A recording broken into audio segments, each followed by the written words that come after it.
Dans cette vidéo, je vais vous montrer comment transformer vos photos en îles super réalistes, mais aussi vos logos, vos vecteurs, vos formes, votre texte. Et ça, très simplement, on va faire un petit tutoriel ensemble. Si vous souhaitez télécharger ce plugin, eh bien, le lien est dans la description. Vous allez tomber sur cette page-là et vous pouvez l'acheter pour 7 $ américains, soit l'équivalent d'à peu près 6,50 €.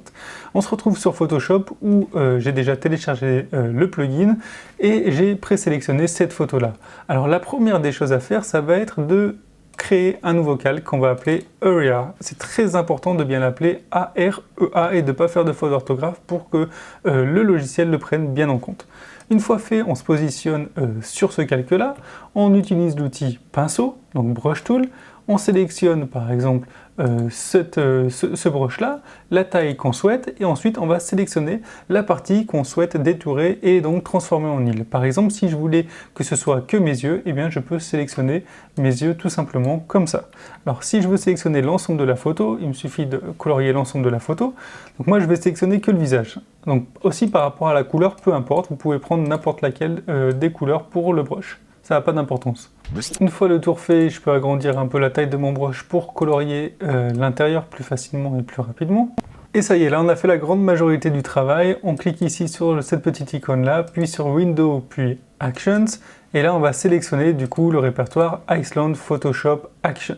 On l'ouvre. Et ici, on clique sur Action Photos, et là, on peut voir le petit bouton Play. Alors, on va cliquer dessus, et automatiquement, eh bien, on n'a plus rien à faire. Le logiciel va faire tout le travail.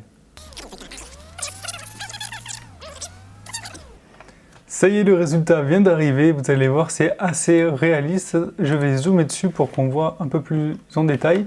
Donc, voilà, on me reconnaît très bien. On peut voir les nuages, les vagues, les rochers, les arbres. Vraiment, c'est assez surprenant comme résultat. J'aime beaucoup ce plugin. Et vous allez voir aussi que vous allez pouvoir modifier ici dans la partie de droite les dossiers et les calques. Par exemple, il y a déjà des calques préétablis. Si on clique ici sur le petit œil, on peut changer automatiquement l'ambiance, la couleur. Donc voilà. Donc là, bien sûr, on peut rajouter ce qu'on veut, mais voilà des effets déjà préinstallés. Donc on va garder le premier et on peut voir aussi qu'on peut par exemple changer, enlever certains détails. Par exemple, si je veux enlever les vagues autour, eh bien je peux tout simplement cliquer sur Sea Elements et Seaways, par exemple le répertoire Seaways, et cliquer sur le petit œil ici. Et automatiquement, voilà, les vagues autour disparaissent ou apparaissent selon ce que je veux. On peut aussi par exemple supprimer les nuages. Je clique sur Iceland Elements, je l'ouvre. Et ici, j'ai Clouds, qui veut dire nuage en anglais. Je peux cliquer sur l'œil et automatiquement, ça disparaît. Donc, je peux faire disparaître des choses, les modifier ou en ajouter.